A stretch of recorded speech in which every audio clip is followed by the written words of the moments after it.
allowed users to submit social media posts anonymously.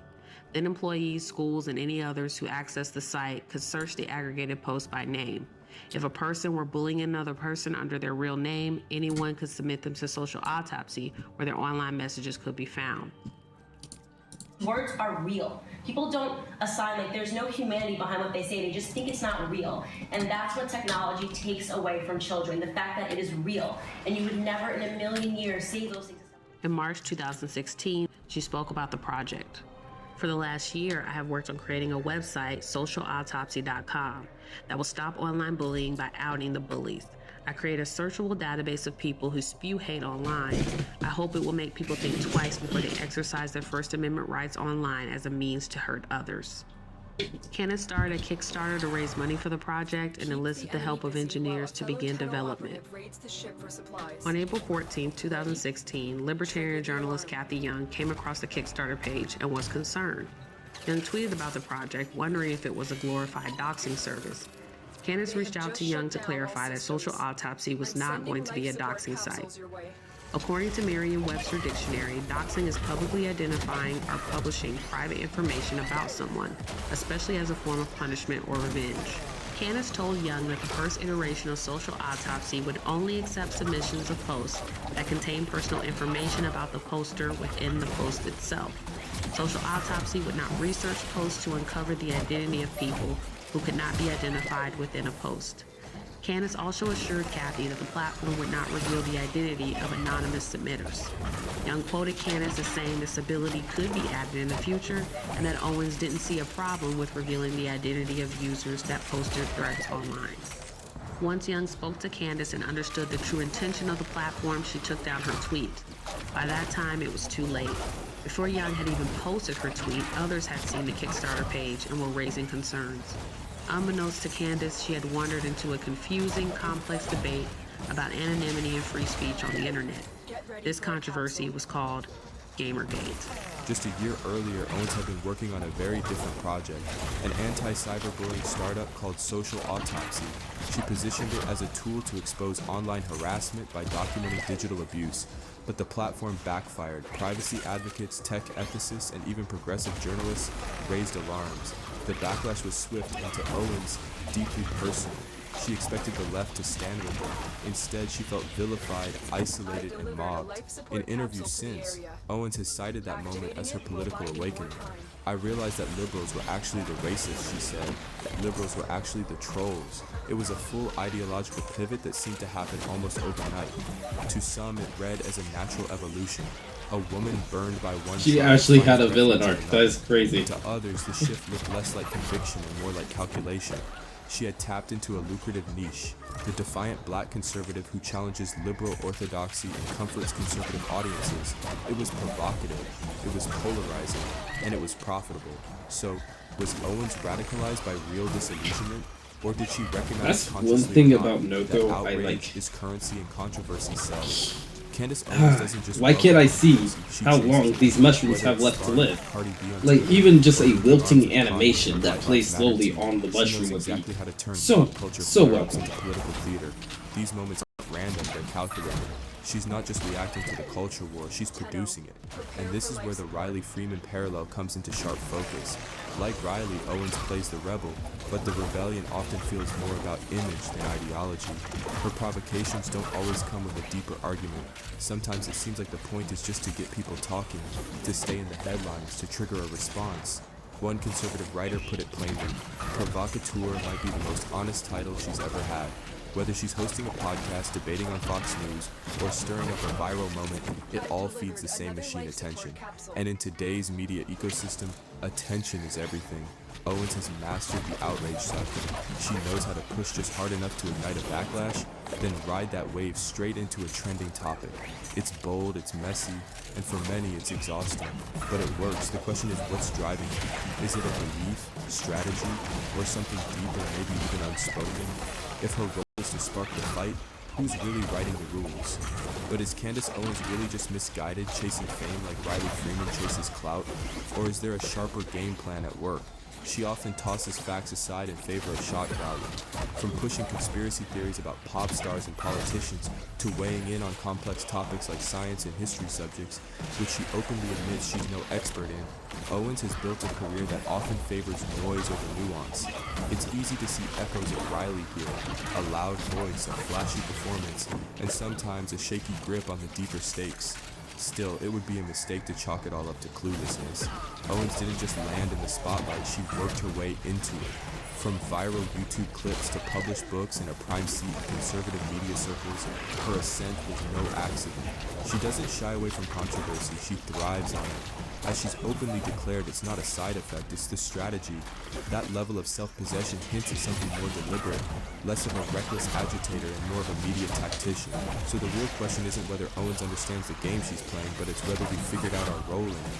So, is Candace Owens simply a misguided rebel acting out a contrarian persona for attention? Or is there something more purposeful beneath the surface? That tension between performance and principle is hard to pin down. What we do know is that her provocations have earned her a loyal following, equally vocal chorus of critics. She's built a brand on friction, and whether you admire or oppose her, you're likely paying attention. But maybe the real question isn't whether her rebellion is sincere, it's what fuels it. Is her defiance merely reactive, a way to stand out in a crowded media landscape? Or does it stem from something deeper, something more internalized? Because when contrarianism becomes compulsive, when it's less about ideas and more about identity, it starts to drift into darker territory. As we move forward, ask yourself, has Owens crossed a line? Are we witnessing a principled challenger, or Owens slipping into another troubling mindset? He is a socialist Muslim anti-Christ. This is Uncle Marcus. This is Uncle Tom. I expected this Uncle Tom to have ever lived. If this nigga gets elected, America is over. You want this nigga to shit in the same space William Cap sat and his big wife. She don't need to be in the White House. She should be in the WNBA shooting foul shot.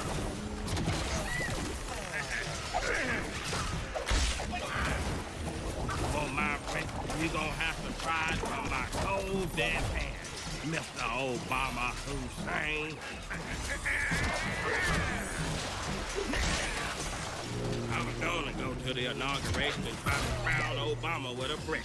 But who am I fooling? My arm just ain't what it used to be. But that greedy nigga is really fast. And knowing these liberal activist judges, they might actually try and put me in jail. I think it's time for me to leave this great country.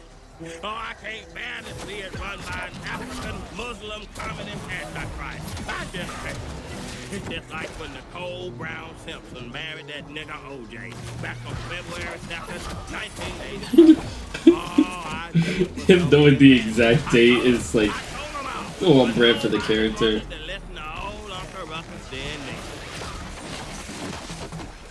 I want to go someplace out there, right? Norway. Wow. What about Ivory Coast? Absolutely no Africa. No way. All them countries got nigger presidents, which defeats the whole purpose of leaving this country. How do you feel being teamed up with your arch enemy? First of all, we're not a team. Second of all, we're not a team. I've got gas money, he's got the license. We're just gonna drive to Canada and then go our separate ways.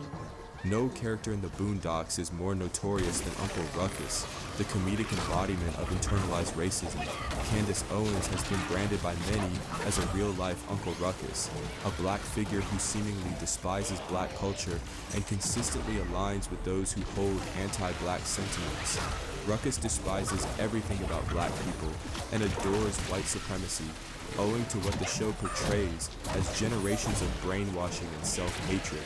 He even claims to have reverse vitiligo to justify seeing himself as white. It's over-the-top satire, yet the archetype of the self-hating black person hits uncomfortably close to reality. I say, happy Juneteenth to everybody who is celebrating Juneteenth and is super upset that I think it's stupid. Happy Juneteenth. Amazing. Ooh, feels good. Racism's gone now, right? You got your Juneteenth. I'm just so happy that we can celebrate Juneteenth. I mean, the Democrats have taken everything, but at least they've passed Juneteenth. I mean, everybody in the entire history of the world has been a slave, but only one group of those people needs a holiday as a consolation prize from Democrats at the same time that there's, I don't know, anything they could solve. Shootings are up 94%, homicides, this city, that city, but at least they gave you Juneteenth. More power to all of you. I'll be celebrating the 4th of July, but I don't know, maybe next year we can do another baseless holiday and keep saying that we're just getting more power in this country because our kids are getting dumber. Our neighborhoods are burning down. It's just like, I'm getting tired of the stupidity. Like, it's just like, I don't even care. Like, I've been trending for the last 2 days, and I don't even care anymore. There used to be, like, an excitement about the fight for trying to wake people up, and now it's getting like, all right, man, cool, go celebrate Juneteenth. Go have a barbecue, cookout, celebrate Juneteenth. Have a good time celebrating your Juneteenth, and be, you know what you should do on Juneteenth? You should talk about Candace. You should talk about how upset you are that Candace doesn't understand how cool Juneteenth is. Okay? We're done with the Juneteenth discussion. I really just don't care about it. It's dumb. Enjoy your stupid holiday. Over and over again, Candace Owens' commentary draws a portrait of contempt not just for liberal politics, but for black people who refuse to adopt her worldview. Her critics argue that it goes far beyond political disagreement. One columnist described her career as built on the oxymoron of a black woman who is unapologetically anti-black. And when you examine her language, it's not hard to see why that charge sticks. Owens has repeatedly referred to black Americans who support democratic policies as slaves on a plantation, a metaphor laced with historical trauma, implying not only blindness but subservience. In her view, they are not just wrong, they are brainwashed, shackled by their own ignorance. She often insists that the primary source of struggle in black communities isn't structural inequality or historical oppression, but black culture itself. Crime, poverty, educational gaps, these, she argues, stem from poor personal choices and a culture of victimhood, not racism. She's gone so far as to claim that virtually every problem facing black America is either self-inflicted or the fault of white liberals. Programs like affirmative action, criminal justice reform, or even honest conversations about race are dismissed as patronizing, counterproductive, or anti-white. In many ways, this rhetoric mirrors the darkest echoes of the Uncle Ruckus archetype. Ruckus parroted the talking points of white supremacists. Owens delivers many of the same messages in polished prose, on news panels, podcasts, and political stages. She's painted Black Lives Matter protesters as violent agitators. She's questioned the modern relevance of lynchings and hate crimes. She's framed racial justice efforts not as overdue reckonings, but as manipulations, distractions, or outright lies. I trust you're still enjoying your Martin Luther King holiday. Let's try not to ruin it too much, but we are going to continue down the Candace Owens line of insane videos. In this particular one, she was actually on a panel, on a Fox panel with Cornel West. And in this particular instance, she claimed that social welfare programs was ruining progress for the black community, and somehow it was taking us down. And Cornel West was stunned by what she had to say. Years after slavery, the black community was doing better. We were going up, up, up. That was Candace Owens arguing that, hey, it is socialism that has led to the so fucking brain-rotted situation for people of color. I'm so fucking good. The debate that she had was with Cornel West, as you might have seen in that video. Laura Ingraham hosted this debate segment, and Candace Owens said a lot of really dumb things throughout. Let's take a look. Come on. 100 years after slavery, the black community was doing better. We were going up, up, up. Then suddenly they socialized our community welfare policies, and the black community started going down, down, down. And you're sitting here supporting a candidate that is advocating for making that on a larger scale. He's saying, we're not just going to do it to the black community, we're going to do it to every community in America. You know his policies do not work. You know that socialism has led to more deaths than anything else in the last 100 years. So the talking point, I know, so the talking point that Candace Owens has been pushing, she's no longer with Turning Point USA. But when she was at Turning Point USA, she was paid to say that it is not systemic racism that leads to, you know, the disparity in wealth and income between, you know, white individuals and black individuals in America. It's because of socialist policies, it's because of welfare that the black community is being held down. Now, first of all, that makes no sense. We know, and we're gonna debunk that in just a second. But think about who funds Turning Point USA. They're the very corporate donors that corrupt our politicians to push for deregulation, to push for tax cuts. So look, they're very savvy. It is a multi-pronged approach. It doesn't just stop at corrupting politicians. They attempt to corrupt education. They attempt to, corrupt young minds, which is what's happening with Turning Point USA. And it's terrible and it's disgusting because systemic racism is an issue. We've given you multiple examples of that throughout the years. And just hearing her try to talk about history is hilarious, especially considering what she had to say about white nationalism in the past. When you think about, whenever we say nationalism, the first thing people think about, at least in America, is Hitler. You know, he was a National Socialist, but if Hitler just wanted to make Germany great and have things run well, okay, fine. The problem is that he had dreams outside of Germany. He wanted to globalize. He wanted everybody to be German. And thinking about how it could go bad down the line, I don't really have an issue with nationalism. I really don't. What they won't tell you about the statistics and the rise of white nationalism is that they've simply changed the data set points by widening the definition of hate crimes and upping the number of reporting agencies that are able to report on them. Black conservatives, when they have the audacity to think for themselves and become educated about our history and the myth of things like the Southern switch and the Southern strategy, which never happened. Yeah, okay. So, look, people like Candace Owens lead pathetic lives because they're paid to sell their own identity out. And so that's just the reality of it, because none of the things that she says is true. And so I guess they get paid handsomely. I don't know how they sleep at night. So let's begin to correct the things that she said. First of all, she, on 2 different occasions there, supported white nationalism, which has murdered black people in this country for hundreds of years.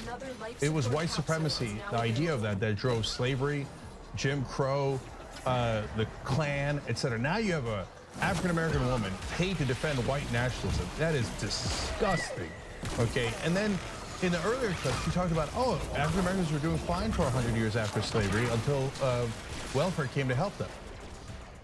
Really, they were doing fine? How about the lynchings? How about the Klan? How about the bombings of the churches where little girls were massacred? You think they were doing fine? How about when they didn't allow African Americans to vote, even though they had the right to vote? That's what the 1964 Civil Rights Act and Voting Rights Act were all about. So the horrible years where they're being oppressed against the law and against the Constitution, you call the good years. And then when someone actually tries to help the African-American community, you say, that's when things started to go down, down, down. I mean, it's so perverse. And by the way, she didn't even mention Jim Crow laws, right? Of course. Yeah, she didn't mention any of the stuff that actually matters. I don't know if she's just pathetically stupid and doesn't know any history at all, or she knows the history of how brutal white nationalism and supremacy at this point, the has been discussions have been too popular around her in the rebuttals to her point are too invest to where she can't possibly not know history. People are telling her history. Now, if you refute what those people tell you, you can still actually look it up for yourself. To some, this is brutal honesty. To others, it's betrayal, an internalized rejection of black identity that comforts the powerful and shames the vulnerable. The comparison to Ruckus may be dramatic, even incendiary, but when someone repeatedly aligns themselves with the narratives used to silence, mock, or erase their own people, it forces an uncomfortable question. Where does critique end and contempt begin? Owens' willingness to toss black people under the conservative bus is so pronounced that even some on the right have begun to flinch at her rhetoric. Her remarks following George Floyd's murder, framing him not as a victim of state violence but as a violent criminal unworthy of sympathy, shocked even those accustomed to her provocations. She has flatly denied the existence of racial bias in policing and dismissed systemic racism as a fabricated excuse. While she lavishly praised Donald Trump as a truth-teller and political savior, she reserved scorn for black victims of injustice, people whose deaths catalyze national reckonings. This combination of defending the powerful while condemning the powerless has made her a darling to a specific faction of white conservatives. To them, Owens offers something uniquely potent: racial absolution. She says the things they've been warned not to say, legitimizing their grievances through the shield of her identity. Her blackness, paired with her messaging, becomes a form of rhetorical immunity. Begin and demand justice for. You will be hard-pressed to find this in white America. You'll be hard-pressed to find this even in Latino America. If there is a person that spent multiple times in prison, you are not going to see a bunch of Latinos coming out and demanding justice for this person, even if, and I want to be very clear, what I'm saying is not any defense for Derek Chauvin.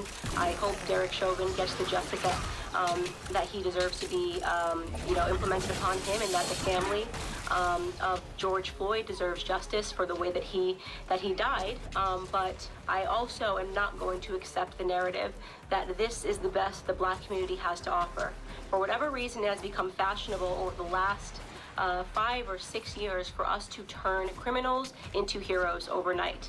And it is something that I find to be despicable, and it is something that I refuse to stand by any longer, and I am not going to play a part in it, no matter how much pressure comes from Black liberals and Black conservatives as some token of people wanting you to believe that this is the only way you can be Black, is you have to say this was wrong and that this person was amazing. I won't do that.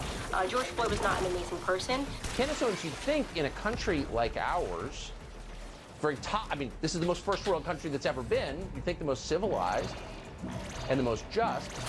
Here you have to consider a murder case through the lens of politics. When you get to that point, haven't you already given up civilization? Well, that's correct. And what we're really seeing is mob justice, and that's really what happened with this entire trial. This was not a trial about George Floyd or Derek Chauvin. This was a trial about whether the media was powerful enough to create a simulation and decide upon a narrative absent any facts. Whether it was powerful enough to repeat showing and talking about a 9-minute clip that came from somebody's cell phone without adding any context, without showing the full, the full police video, which they could have released. They refused to release the full body cam, which would have added more clarity to the fact that the media was lying. The media came out. Let's not forget this. It's almost as if it would hurt their case, the police's case, if they released that. Good member of society, and he got mixed up because another story of Nokko solos, literally without mods. Nokko solos, still path, no mods. And all of that fell apart. We now know, of course, that he had enough fentanyl in him. It was 3 times the lethal dosage, 3 times lethal dosage in him when he died. But nobody cares because the media was successful and putting out a narrative. If you have 3 times the lethal dosage or something, generally you die before anyone touches you. The media supports them, and now means the Democrats can get whatever they want because they can create a narrative and then they can treat people like pawns and get them. Imagine how much choking I have to, I'll be able to endure with 3 times the dosage of fucking arsenic in my system. None? Because I would already be dead before someone can even get their hands around me? Someone with 3 times the lethal dosage of fentanyl in their system can't vocalize that they can't breathe. And that is what happened, and they are celebrating that win today. This was not a fair trial. No person can say this was a fair trial. You just got to take 3 steps back and acknowledge that only one side behaves this way. I mean, a jury in 1995 concluded that O.J. Simpson's DNA evidence hadn't murdered 2 people, and there were no riots. Oh, this is going to be so fucking rough. There are a lot of people sitting behind Trump voters sitting behind bars right now have been this for is going months. To take this. With trespassing. We're not speculating. We've seen the charges. No Republican in the Congress stands up for them. Nobody did that give me a Grendel part? Is for prison reform. Is that just you do that and you get Grendel? That's not before justice, but nobody says it. Why is that? Because we have 2 pandemics going on right now. There's a pandemic of ignorance in this country, and that is only allowed to fly because we also have a pandemic of cowardice in this country, okay? So we have people that are purposefully putting out a bunch of ignorant claims, and then we have people that are too cowardly to stand up and say, you know what, this is wrong. There has been so much that has been going on in this country that is wrong. You talk about it, I talk about it, but we do not have people that are sitting in Congress that are willing to take this fight where it needs to be taken. By the way, you bring up Maxine Waters inciting violence. I'm so old, Tucker, that I remember when a man said march peacefully and patriotically to the Capitol, and that was considered an incite to violence, right? That was like, oh my God, stop the press, get this person disappeared from social media because he is calling for violence. Look at what Maxine Waters says. No one in the media is condemning these marches. That same media that condemned Trump and his supporters for weeks on end is now defending Maxine Waters. And we both know this is not the first time that Maxine Waters has incited violence. Don't forget, rush down. If you see a Trump supporter, you got to rush them down to restaurants. Trump's march on the Capitol had guns, and they went inside the building. They get away with virtually everything because we don't have strong people on our side that are willing to stand up. And that it's a sad conclusion. It really is so frustrating. And the idea of martyring George Floyd, the way Nancy... It was literally an assault by the legal definition, by the way. You are assaulting someone if you threaten realistic violence. Like, if you can inflict a type of violence on someone and you are threatening it, so I have a gun and I say I will shoot you, that is a threat and it is considered assault. But, you know, Here, that this man's name will always be synonymous with justice. How would that feel to you? I feel like we are living in fiction right now in America. We are losing this country and we are living in fiction because people are not strong enough to call out this stuff. And I feel like I'm one of the only ones who has the courage to say I will not be mobbed into a different reality. This is where they pull you off the internet because you're not afraid. I just gotta ask you, it's frustrating, of course, to watch what you and I have been talking about, where one side ferociously defends its power, the other side abandons its voters to jail. I wonder, though, is there a point where just ordinary people can say, you know, I'm not in control of politics, but you're not allowed to block my street with a protest or intimidate me on my front lawn or break into my store and steal stuff.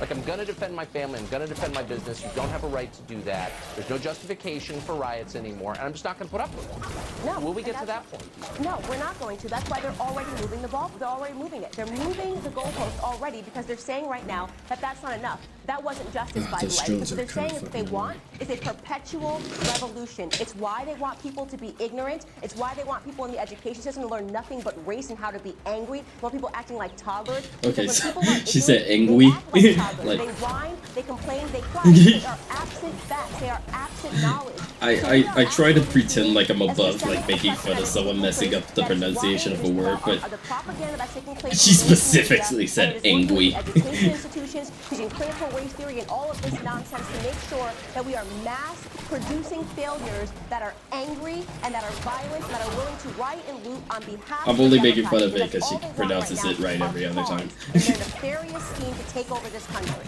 That's not true. That's a fucking lie. I'm making fun of it because she said angry. That's a shame. Candace Owens. Are you angry? You're mad? And it hasn't gone unnoticed. Owens' words have been celebrated not only in conservative circles, but disturbingly in white supremacist propaganda. Even the Ku Klux Klan has cited her commentary approvingly because she says what they believe, but with the cultural cover they lack.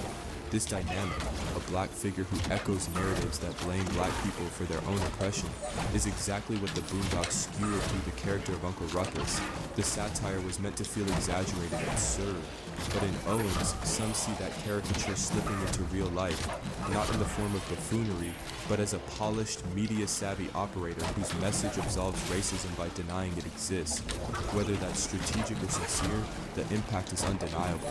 It raises a sobering question. When the oppressed begin to echo the language of their oppressors, who really benefits? The psychological roots of a mindset like Candace Owens's aren't easy to untangle. Is she truly gripped by disdain for her own community, or is she consciously performing a role, a polished caricature built for applause, attention, and influence? Owens herself would reject both suggestions. In her view, she's not betraying anyone, she's trying to save them. She sees her role not as a saboteur, liberator. Liberals believe that they own black still, she claims, casting herself as a modern-day truth-teller who dares to speak the unspeakable. For Owens, breaking from liberal orthodoxy is framed as a kind of emancipation. In her mind, she's pulling others out of intellectual bondage, not pushing them further into it. It's a provocative inversion, one that positions her as a kind of ideological Harriet Tubman, leading black Americans not to literal freedom, but to conservative enlightenment. But to many in the black community, that framing rings hollow. Her version of freedom often sounds indistinguishable from the very narratives that have long been used to deny black pain. When Owen says, "I don't know why people like being," reference to black activists protesting systemic racism, it doesn't sound like empowerment, it sounds like erasure. When she mocks those who speak about the legacy of slavery, asking why black people always want to talk about the past while noting she can't think of the last Asian that talked about internment camps. She isn't just expressing an opinion, she's minimizing trauma, severing history from present struggle, and dismissing the very real generational effects of oppression. Uncle Ruckus's self-hatred is so exaggerated that it becomes absurd. But in real life, hearing a black woman echo right-wing talking points that belittle black movements, downplay racism, and ridicule the pain of her own people hits differently. It stings, it divides, it deepens the ache of cultural betrayal. And so Owens finds herself in a familiar paradox, celebrated by those who benefit from her message, condemned by many who share her heritage. In some circles, she's a fearless truth teller. In others, she's an emblem of internalized oppression, loved by the dominant group, loathed by the marginalized, the quintessential Uncle Ruckus predicament. But before we decide that self-hatred is the full explanation, we need to consider another possibility, one that doesn't excuse her rhetoric but may help us understand it. What if Owens isn't operating from malice but from distance? What if she's genuinely disconnected from the systemic forces that shape the lives of others who look like her? Not because she's evil, but because her own experiences of education, class mobility, and personal disillusionment have insulated her from that reality. In other words, could Candace Owens fit more cleanly into another Boondocks archetype than disconnected? A figure so buffered by privilege and personal success that the struggle becomes invisible. If he wins, I think it will literally be the best day of my life. Tom and Sarah Dubois are also neighbors of the Freemans. They both work on the Obama campaign. Barack has already changed our lives in so many ways. How? Well, I mean, it's no secret that me and Tom have had some problems in the past with our relationship. Well, it's not like the whole world knew. But I think ever since we started working together for Barack, Things are totally different now. much better. And it's all thanks to Barack. He is such a wonderful, wonderful man. I just think it's about time we had a president who is smart, and tall, charming, Yeah, that was rough. strong, and fit. Just like your hubby? This isn't about you, sweetie. It is always obvious when a couple hasn't engaged in normal marital relations for some time. Where is your wife? She's in DC. There was a problem or something with a ticket, so we only had one, and I let her have it. Are you afraid your wife What will is- have lusty what is sex drifting right with now? Barack Obama? What? No. No, that's impossible. I didn't ask if it was possible, only if you were afraid. I can't help but notice you are like a less attractive, less wealthy, less powerful version Oh, I of him. basically just realized Shade is doing understandable for nothing you to because be Shade doesn't concerned. have the mod that turns me invisible. Tom DuBois, the mild-mannered, Ivy League educated prosecutor, embodies the disconnected mindset. He's intelligent, successful, comfortably married, and thoroughly assimilated into a life of suburban Technically, ease. it's kind But of that hard to comfort fell comes at a cost. excavators He because is largely unless oblivious they to the limit structural the amount of racism that excavators that continues can to shape drop, the I can world just around keep him. on getting the 20 Tom and believes his achievements shield him from discrimination and that others could do the same if they simply followed the rules. He is, as Huey often suggests, blissfully and dangerously out of touch. The question is, does Candace Owens share that same blind spot? Many would argue yes. Owens' personal and professional trajectory has been one of upward mobility, public and access to power. Born into a relatively stable family, she attended college before finding her footing as a media personality. By her late 20s, she was mingling with political elites and crafting her image as a no-nonsense conservative firebrand. She later married into wealth. Her husband, George Farmer, is the son of a British lord, and she now moves freely in influential circles on both sides of the Atlantic. To Owens, her own success is proof that the system works, that racism, if it exists, is marginal, that personal responsibility, not systemic reform, is the key to progress. Again and again, she returns to a familiar refrain, "I made it, so why can't you?" It's a perspective that has become her brand, one that celebrates hard work, ambition, and individual grit, while minimizing or outright denying the structural barriers that continue to hold many people back. Critics say this view is not only naive, but it's harmful. They argue that Owens' material success and elevated social status have created an ivory tower vantage point, from which systemic racism appears to be nothing more than a tired excuse. It's easy, they point out, for someone who lives in wealthy neighborhoods, travels in elite company, and has the ear of political power to say that racism is no longer a serious issue. From that perch, lived realities like housing discrimination, workplace bias, over-policing, and healthcare disparities become invisible. And Owens often seems to lean into that invisibility. She has said she doesn't view herself as disadvantaged because, as she put it, "I've never been a slave in this country." The implication is clear. If you haven't been shackled, beaten, or barred from voting, you have no claim to being oppressed. To many, that's not just a misunderstanding of systemic racism, it's a denial of history's long shadow. The trauma of slavery, redlining, mass incarceration, and generational poverty doesn't vanish because one individual transcended it. In this light, Owens becomes a real-world Tom DuBois, not malicious perhaps, but deeply insulated. Her assertion that single-parent households and bad culture are to blame for the challenges in black communities echoes Tom's belief that respectability and assimilation are the only paths to safety and success. Her claim that black Americans prospered under First Trump one nearly got and thus destroyed, must not be facing serious racism provides another example of this narrative at might work, be doing a a few more selective than 8 reading of drops. progress that ignores the systemic forces operating beneath the surface. One of the most paradoxical and revealing chapters in Candace Owens' public life traces back to 2007, I don't think this mission is long before she inherently became a fallible, conservative because firebrand. nobody can At just try, 17 so. years old, Owens was the target of a vile act of racist harassment. She received 3 threatening voicemails laced with racial slurs and death threats from a group of white male classmates at Stanford High School in Connecticut. The incident wasn't just traumatic, it was politically sensitive. One of the boys implicated was the son of Stanford's then-mayor, Daniel Malloy.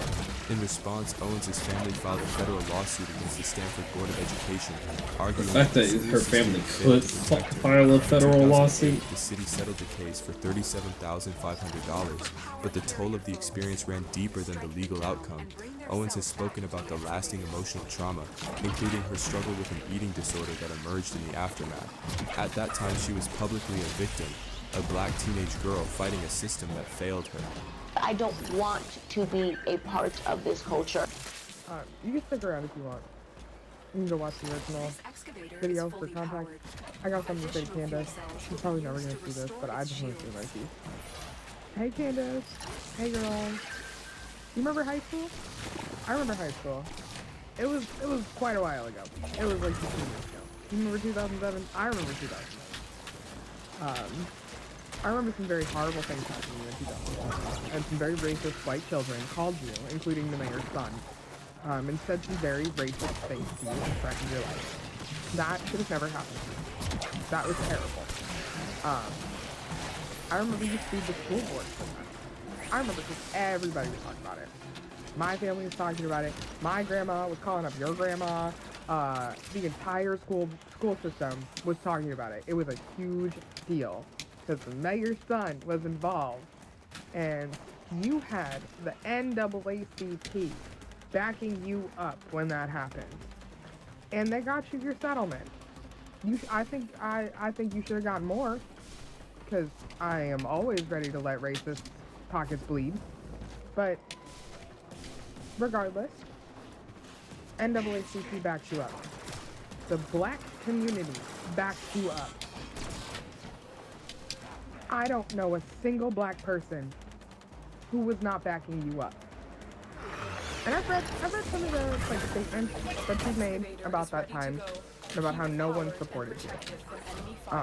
And then everybody just threw you under the bus.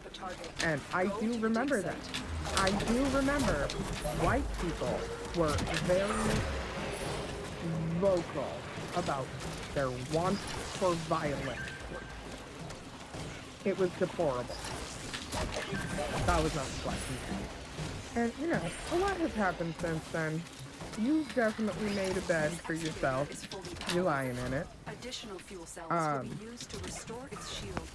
That's all good and dandy for you. You decided to step on the necks of the people who supported you when you were at your lowest.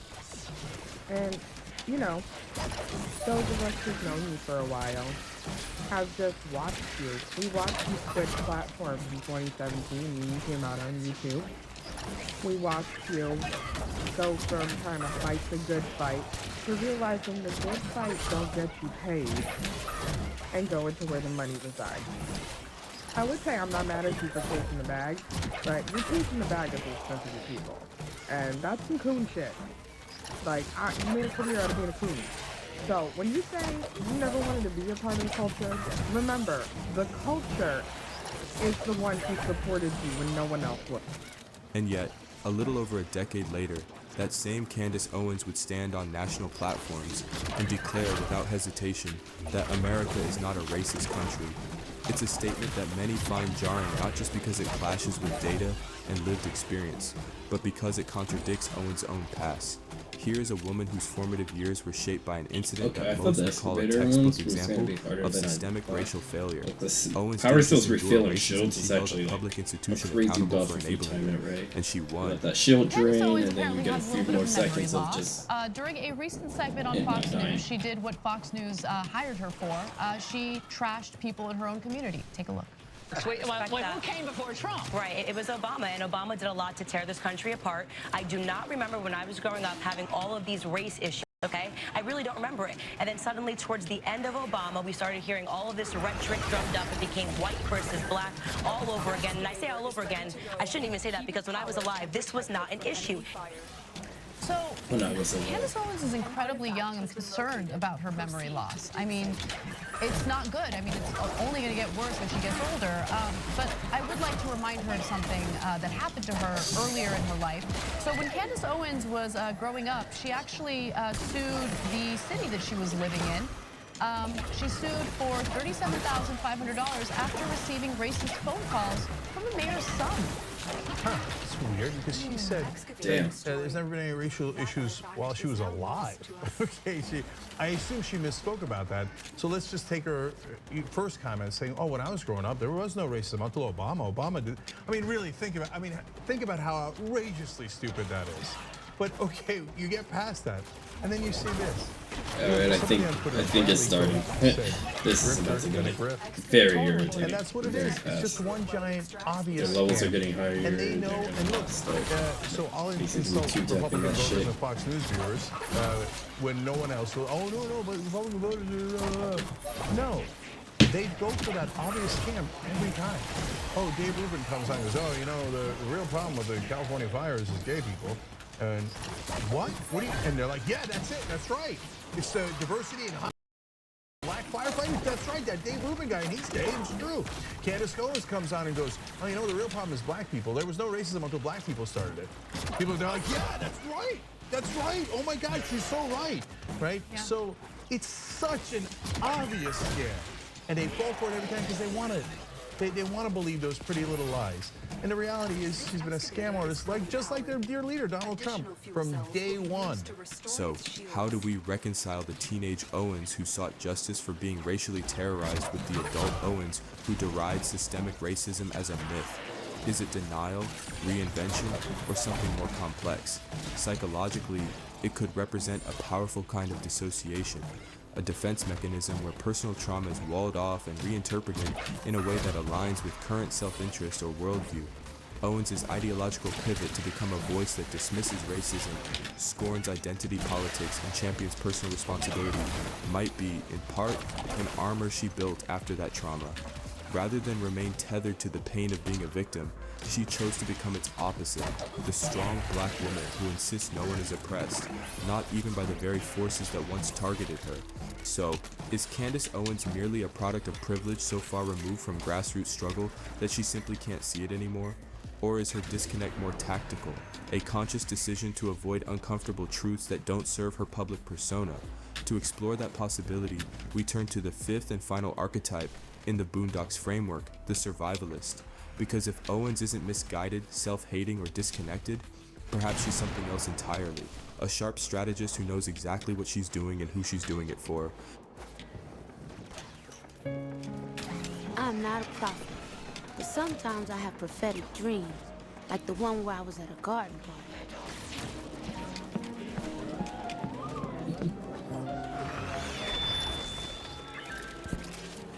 Excuse me, everyone, I have a brief announcement to make.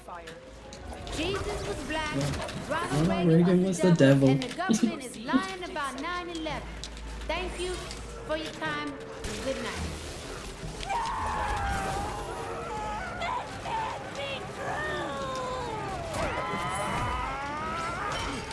Yeah, this one's just gonna be short.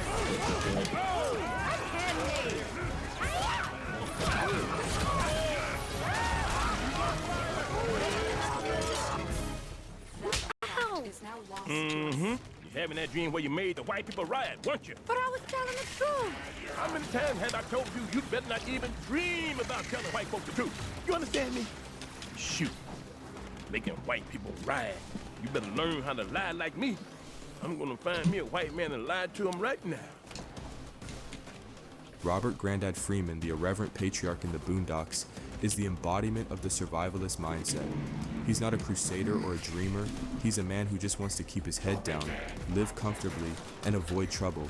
Shaped by hardship and history, Grandad has learned that idealism often comes at too high a price.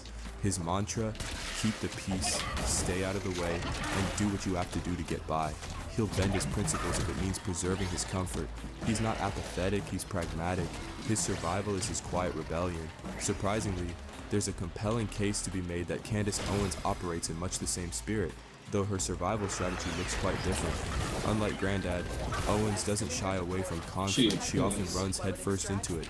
But what if the chaos she courts isn't aimless? What if it's a means of maintaining relevance, security, and personal power in a political and media ecosystem that rewards outrage and punishes nuance? Let's revisit her trajectory. Owens didn't emerge from conservative circles. She initially entered the spotlight through progressive efforts, launching an anti-cyberbullying startup that aligned more with liberal causes. But after that venture faltered and she felt abandoned by the left, she pivoted sharply. The conservative sphere, by contrast, welcomed her with open arms. It offered her something the left hadn't: validation, visibility, and a ready-made platform. And she didn't just walk through that open door, she sprinted. Owens quickly mastered the ecosystem, identifying which talking points would elevate her profile. Praise for law enforcement, denigration of Black Lives Matter, scathing critiques of Democrats and so-called victim culture. These weren't just opinions, they were strategies. In an environment where the right was hungry for a black voice to validate its ideology, Owens gave them exactly what they wanted. She became the perfect counter-narrative, offering ideological cover to white conservatives who feared being labeled racist, and in doing so, she built a lucrative brand. Her survivalist playbook is adapting to thrive. Her commentary doesn't always seem principled, it often seems timely. Her sharpest barbs are rarely aimed at the conservative machine that sustains her. When she challenges her own side, as she did in her high-profile dispute with Daily Wire's Ben Shapiro over Israel, she frames herself not as defiant, but as embattled and principled, quoting scripture and positioning herself as the underdog standing firm. The result? Even when she breaks ranks, she tightens her bond with her base, reinforcing her image as a lone truth teller, not a heretic. Each controversy, rather than knocking her down, becomes a new ladder rung. When she's accused of trafficking in misinformation or echoing white nationalist rhetoric, she doesn't retreat, she reframes the criticism as censorship, persecution, or proof that she's over the target. This maneuver is pure political jujitsu, turning critique into credibility, outrage into oxygen, not just resilience, it's a finely honed survival instinct. In that way, Owens mirrors Grandad Freeman more than one might expect. Grandad's strategy is low-key, avoid rocking the boat, keep the lights on.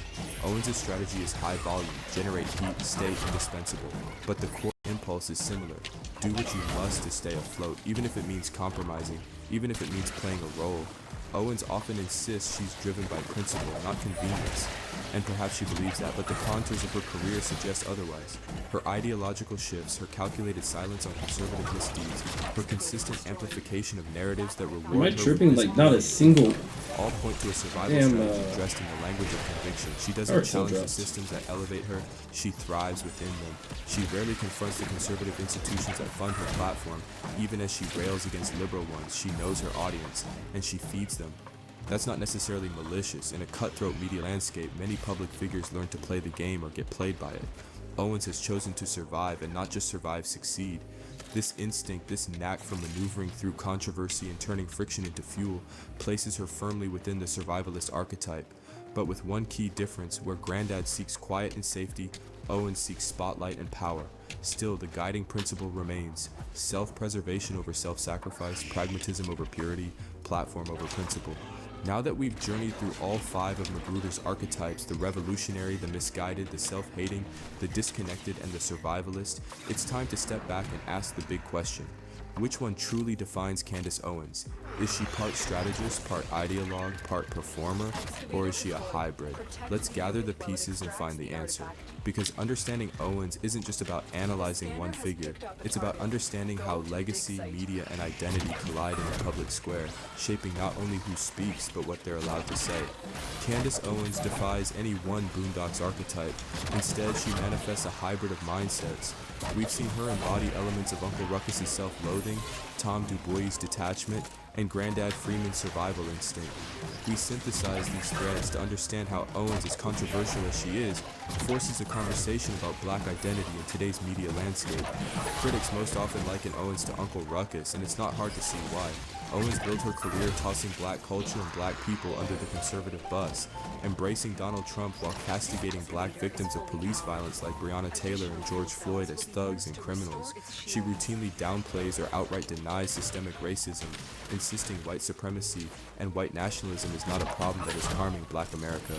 In her view, black communities are to blame for their own ills, not oppression. Nokko, Everything wrong need is to due shoot black these culture and white in the liberation. correct direction, please, This and rhetoric thank you. of internalized Holy racism shit, by a Nokko. public figure Thank you. relentlessly maligning black people has led many to brand Owens a real-life Uncle Ruckus. The Guardian bluntly calls her the oxymoron of a black woman who is unapologetically anti-black, a darling of far-right punditry built on shock value.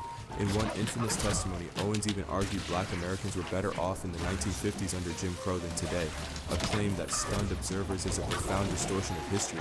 It's the kind of statement that sounds like boondock satire, yet Owens delivers it in earnest. A BET News headline declared her ignorance and anti-blackness thoroughly exposed after a 2019 hearing, adding that social media got her all the way out of here in response. In the eyes of her detractors, Candace Owens has cynically turned on her own, becoming a mouthpiece for the very prejudices that have long plagued black communities. This attitude mirrors Tom Du Bois' optimistic complacency, except Owens doesn't merely overlook racism, she actively ridicules those who try to address it, and yet her rejection of systemic oppression doesn't arise from ignorance alone. It appears rooted in a deep psychological investment in the myth of meritocracy. To acknowledge structural barriers would be to undercut the very narrative of self-made success that defines her brand. In this way, Owens' detachment is not just intellectual, it's personal. Her public stance against acknowledging oppression may be in part a psychological defense mechanism, a way to protect her self-conception as someone who transcended racial barriers entirely by force of will. To her critics, this is not principled clarity, it's dangerous delusion. They argue that Owens confuses exceptionalism with universality, assuming her individual path can be replicated by those facing far less favorable circumstances. This sense of detachment is especially stark when she claims that issues like white supremacy wouldn't even crack the top 100 problems facing black America. Statements like that are not just controversial, they are seen as staggeringly disconnected from the lived realities of millions of black Americans. The comparison to Tom Du Bois grows sharper here. Both characters are surrounded by privilege, both deeply invested in the belief that society is mostly fair, and both struggle or refuse to see how race still profoundly shapes opportunity. But unlike Tom, whose ignorance is often played for laughs, Owens' detachment has real-world consequences. Her platform amplifies narratives that minimize injustice, shift blame onto the oppressed, and reinforce the very system she claims no longer exist. And unlike Tom, whose blindness is benign, Owens' confidence in her perspective often becomes weaponized, used to invalidate entire movements fighting for equity and justice. In short, Owens may not mean to play the role of the disconnected elite, but in both rhetoric and reasoning she often does. Whether that detachment is unconscious or deliberate, it reinforces a worldview that tells struggling black Americans their suffering is self-inflicted and their calls for justice are unnecessary. Like Tom Du Bois, Candace Owens has the luxury of believing the system works because for her it does, but that belief doesn't make it true for everyone else. So, which Boondocks archetype most defines Candace Owens? To choose one, the self-hating Uncle Ruckus mindset dominates. Owens' rhetoric often aligns with talking points that pathologize black communities while exonerating systemic structures. Candace Owens exhibits a troubling pattern, minimizing the legacy of slavery, mocking police brutality victims, and espousing views that appear to validate white supremacy, all while claiming to uplift having black no Americans. reliable way As to one deal writer with put those it, is her messaging has become as consistent as the jeers hurled at school children during desegregation. That level of alignment with the Ruckus archetype, whether sincere or strategic, is hard to overlook. And yet, Owens is not a cartoonish villain. She is a complex, real person whose public identity is shaped by overlapping currents, ideological defiance, personal grievance, social aspiration, and political calculation. Thus, to view her as only a Ruckus type is reductive. A more accurate portrait sees her as a hybrid, a composite of self-hating, disconnected, and survivalist. Owens is not Huey Freeman. She does not challenge the status quo on behalf of the oppressed. She often defends it at their expense. She is not driven by revolutionary ethics, but by reactionary critique. If she is radical, it is only in the sense that she defies mainstream liberal consensus, not dismantles power in any meaningful way, nor is she Riley Freeman. While she shares Riley's performative flair and appetite for provocation, she is far too calculating to be dismissed as misled. If she's misguided, it's in a moral, not intellectual sense, sacrificing community impact for individual acclaim. The cocktail of personas makes Candace Owens uniquely polarizing. To some, she's a truth teller, breaking liberal taboos. To others, she's a cautionary tale.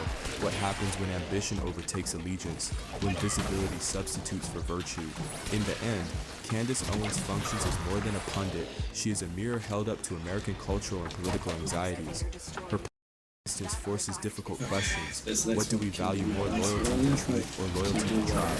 Are we drawn to figures like Owens because they disrupt our comfort, or because they confirm our bias in a different skin? What does it mean when the loudest voice defending racial inequity comes from someone who shares its burden? And perhaps most hauntingly, what happens when survival, detachment, and internalized harm converge not in satire, but in real life? Candace Owens may resemble Grandad Freeman in survivalism, Tom Dubois in privilege, and Uncle Ruckus in rhetoric, but the fact that she's all three interwoven, intentional, and unrelenting is what makes her a figure of both fascination and fraction. Aaron Magruder's The Boondocks was always more than satire. Beneath the biting humor and animated punchlines lay a profound meditation on how Black Americans have internalized and responded to the trauma of slavery, segregation, and systemic racism. The 5 mindsets after slavery, the revolutionary, the misguided, the self-hating, the disconnected, and the survivalist aren't just clever narrative devices. They are archetypes drawn from lived experience. They exist in our households, classrooms, boardrooms, churches, and comment sections. We've all encountered the granddad who prefers peace over protest, the Riley chasing clout over consciousness, the Tom who mistakes personal success for collective progress, the Ruckus whose self-hatred makes him a mouthpiece for white supremacy, and the arms that most people are too exhausted or too complicit to pay attention to. These mindsets persist because they are psychological adaptations to generational trauma. Slavery may be long abolished, but its echo remains in the ways Black people learn to survive, resist, deny, so or even 2 end excavators the are structures minimum, that at once least. enslaved them. In many Black families, you can find all 5 archetypes represented at a single dinner table, each convinced their worldview is the truth, each bewildered by the others. These tensions aren't dysfunction, they're the residue of resilience under duress. Through this lens, Candace Owens becomes more than a polarizing pundit. She becomes a reflection of these fractured adaptations. She is not merely playing a role, she is navigating a legacy. Her rise, rhetoric, and rejection by many in the Black community are not anomalies. They are symptoms of a deeper reckoning within Black political thought. How do we survive in a system built to erase us? And what does survival even look like? Resistance, denial, performance, pragmatism? Owens, whether knowingly or not, embodies multiple mindsets at once.